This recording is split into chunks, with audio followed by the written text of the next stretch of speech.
Hi guys, it's Josh Packard again with Abigail. Say hi everybody. There she is, checking you out. Tonight I want to talk about something called sentimental love. And it's actually called vanity or vain love, or you'll hear all kinds of ways said in the Bible about how they love me with their lips but their hearts are far from me, and blah blah blah blah blah. But I want to shed light on it, and I want to show you guys how I understood what sentimental love and what it was and how damaging it is. I want to begin with this book by C.S. Lewis called The Great Divorce, and this is something I read a while back, and it's a very profound book. I highly recommend you guys read it. But it's got an interesting premise, because they're starting off at this bus stop, and it's in this dark place, and they don't know what it is, and there's people preaching and saying repent for the kingdom is at hand and you sinners, and then there's the other side, they're just regular old people, but they don't realize they're in hell. They don't know, and they get on this bus going somewhere, and they don't really realize where they're going, and you'll end up realizing that where they're going is heaven. And everyone's got a different story. Like, there's a preacher on board going to convert the sinners, to bring them back, into the city, to teach them the truth. And you have like just a broad assortment. But the one thing that really stuck in my mind was this woman, and her son passed away at an early age, and she enshrined his room, and she cleaned it every day, and she just didn't forget him, and she pined over him every single day of her life. And as she's on the bus and she knows she's going to go see her son, well, she's all excited. Oh, I get to see my son. And she's all just bubbly and giddy with everybody, and everything's going nice, and everybody's like, oh, wait, this is great, we're so happy for you, and blah, blah, blah, blah, blah. And the other preacher, he's just preaching about how he's going to convert everybody. And anyway, they finally get there, and they each have a guide that comes down to them. And C.S. Lewis gets his contemporary of his, another writer that he never met but really respected. And anyway, they start walking through the woods together, and anyway, the guy starts talking with C.S. Lewis, and then he's trying to show C.S. Lewis where he is. He's trying to reveal it to him, but C.S. Lewis just can't get it because his brain's still sentimental, we'll say. So they're kind of walking through the walk, and they come to this place where they see that woman, and she comes up, and she doesn't see her son, so she's like, where's my son? And she kind of starts worrying a little bit. Well, her brother comes down, and she's like, oh, thank God you're here. Oh, where's my boy? I can't wait to see him. Why don't you bring him here? And he's like, oh, well, he can't come right now. He's busy with God out there. He said on the mountains, but he sent me to bring you to him. And she's like, oh, no, I want him right here. I waited all this time. I deserve to see him right now. And everybody's like, oh my God, God's so mean. Look at how that woman loves her son. Well, anyway, through the course of events, make a long story short, she ends up getting to this place to where her brother is really trying to convince her, and she says, no, I really want my son here. I want to take him home, and we can be like a family, like it was, I get to show him his room, and we get to have everything just like the way it used to be. And C.S. Lewis breaks down, and he tells this guy, he's like, oh, hey, how could God be so rude and so cruel to this woman? Look, can't you see how much she loves her son? And the guy just looks at him and says, really? She loves her son? Did you realize that she would rather have her son in hell with her and suffer so that she can have what she wants, rather than coming and just being with her son in heaven and enjoying it and being with him? And C.S. Lewis's mouth, you could just tell, in the book, he was just like, oh, and I was like, durr, when I first read that one. I'm like, oh my God, that's what I've been doing my whole life. And it took me till I was 30, so if you're younger than that and you figured it out, you're smarter than me, because I was an idiot. But this is how most people love, and it feels so powerful. You have like all these Captain Sabahos, like I used to be, where you're always trying to find someone and fix them and help them.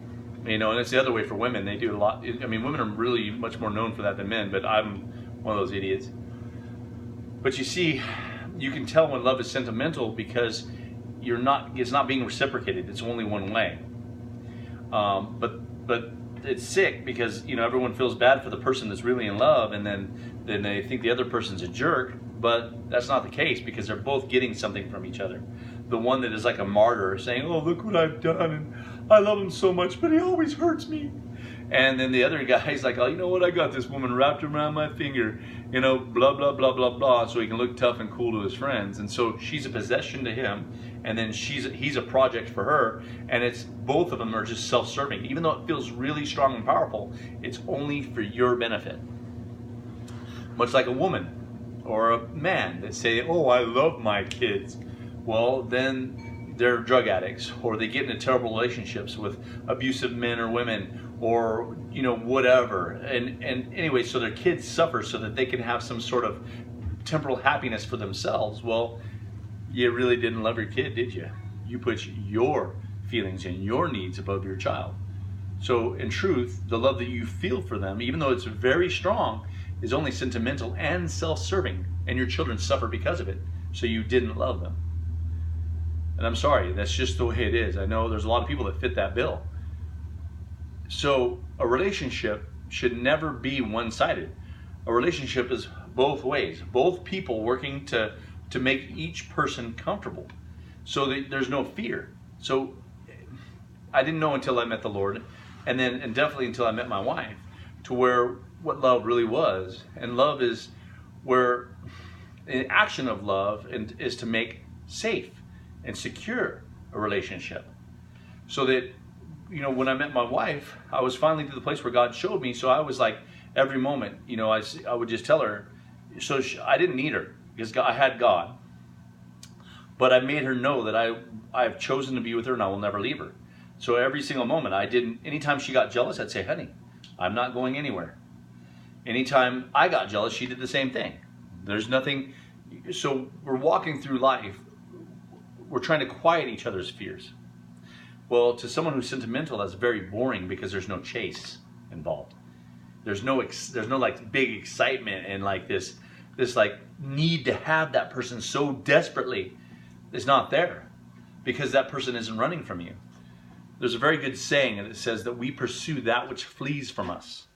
And that's very true for someone who's sentimental, because you chase the person who runs from you, the one that keeps himself distant. That's self-serving. Because it's like the thrill of the chase, and it's that butterflies you feel. It's fear that you're going to lose that person, and that drives you to want to keep them. Well, that's satanic, and that's what Satan does to you. He makes you feel like you're not good enough or worth enough, and then what that makes you do is that you try to become good enough, and so you're constantly trying to work and work and work to earn love, and that is not love. That is actually hatred. Okay. Honestly, it is. Even though it feels powerful, it's a sickness. And it will never get anywhere, and it will never get better. And it will only be a lifetime of suffering. I promise you. So, on the other side, we see what love is, and the only way you can know what love really is to be loved by Jesus Christ. Because what Jesus did is he loved you with everything. No matter what. No matter how much you sin, no matter how much you're an enemy, no matter what, he keeps loving you. He keeps assuring you and showing you his love. Well, eventually you start trusting him and you start believing him. And pretty soon you're not having to chase him anymore. And you're starting to be able to rest and relax in comfort and trust and safety and truth and security. Well, this is where you find rest for your soul, knowing that he will never leave you. And even though he loves you with everything and he doesn't even need you. But he has chosen to love you. And that's how it is in a relationship with people who are mature, and someone who's living and walking in the truth, is they won't do anything to jeopardize the relationship. They're going to look at each other and they're going to say, hey, you're worth everything to me. I'm not going to do anything to make you feel like you're not. I'm not going to put myself in positions to make you feel like you're not. I'm never going to go anywhere alone with a woman ever in my life. I won't do it ever. Because even if it is, and my wife could trust me to the death, but I don't want to give that one little shred of doubt to my wife. I'm not going to go around talking about how beautiful other women are in front of her, because I don't want her to think that they're more beautiful than her or anything like that. Even though my wife is gorgeous, I think she's the most beautiful woman I've ever seen in my life. But it's not just enough to feel it or think it. I've got to make sure that she knows it.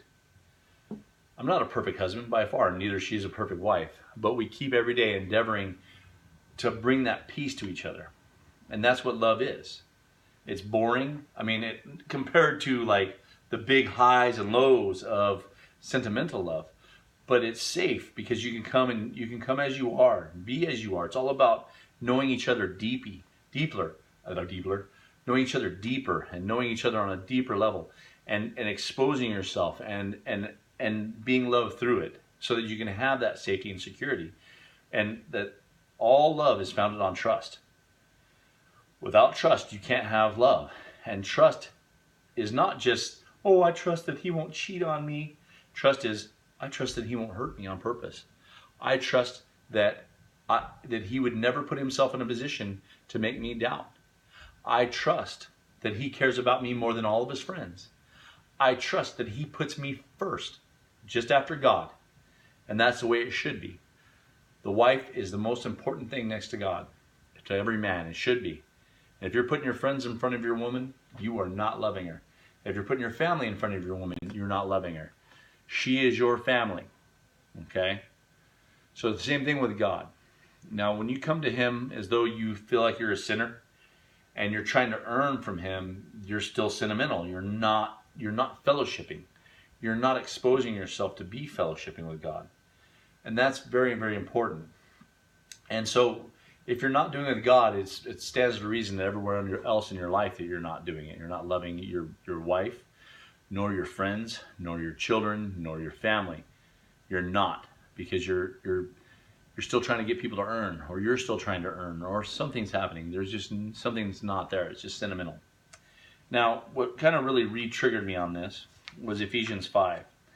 And I skipped 4. I was supposed to do 4, but I was reading 5, and I was just going, man. It says, be therefore followers of God as dear children, and walk in love, as Christ also has loved us, and has given himself for us an offering and a sacrifice to God for a sweet-smelling savor.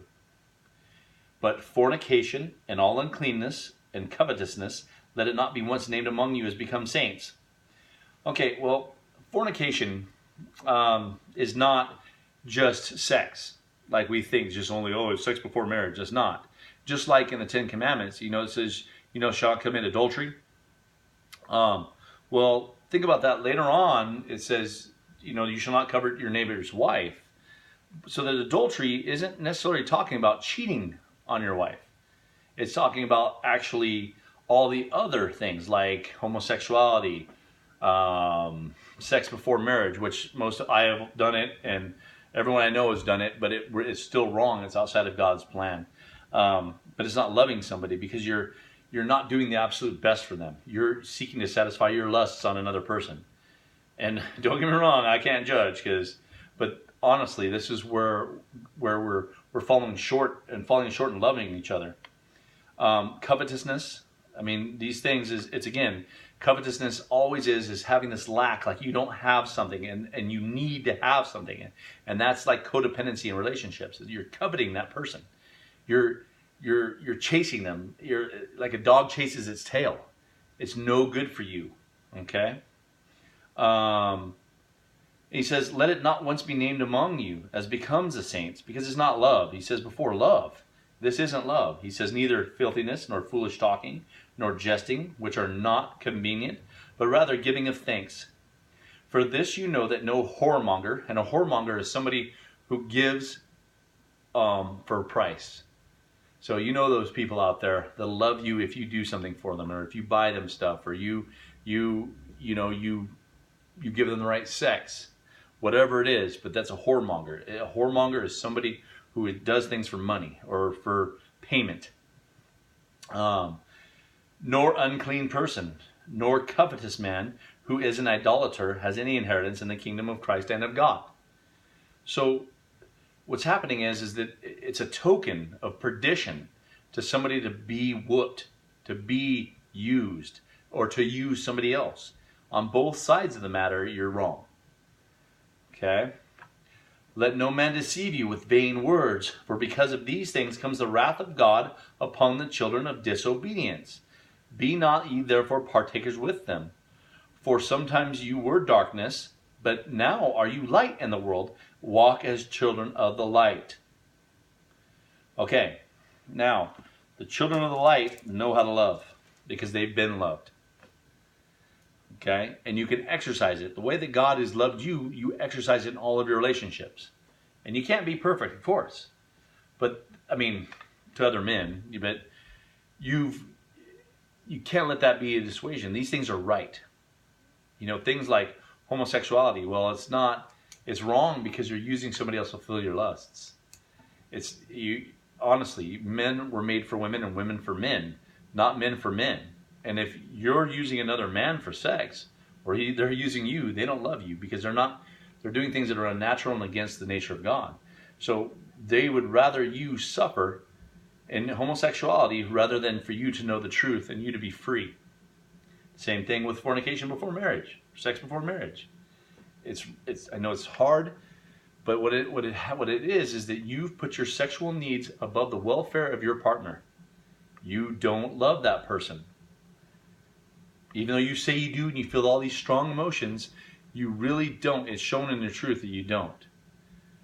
I mean, of course, you could grow into it later on and all these other things, but for the best possible outcome for that person, we really need to be looking to their best interests, not being whoremongers. So, let's look at this. It says, let no man deceive you with vain words, for because of these things comes the wrath of God upon the children of disobedience.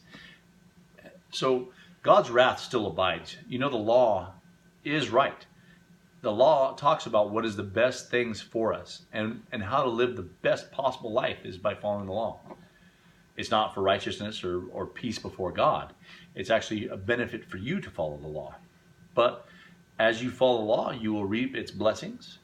As you disobey the law, you will reap the curses of the law. So the law says what to do and what not to do to live a peaceful, good, holy life. Not only that, it shows everyone else, everywhere else, the wisdom and righteousness of God, because it stands opposed to our natural instincts and our natural flesh. Anyway, I don't want to get too much further, so I want to tell you guys, I'm not saying this to condemn you. I'm saying it to encourage you. What God has said is right in the Old Testament and the New. It's absolutely right. There's no arguing it.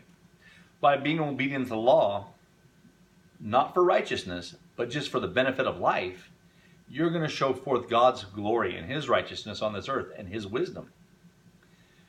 So, the more I know everyone's going to say, oh, you're a legalist. Well, I'm not. Because I know that I could do anything I want. I could go out and murder, kill, rape, whatever I want to do, and God has still forgiven me. Yet I sit here to waste my time with you guys preaching the Word of God for some god-awful reason. But I've also experienced that the law came from me, the more clean I become. So as Christ watches me clean, the more godlike or more lawful my life becomes. So I want to encourage you guys. Let me read just real quick in Exodus 20.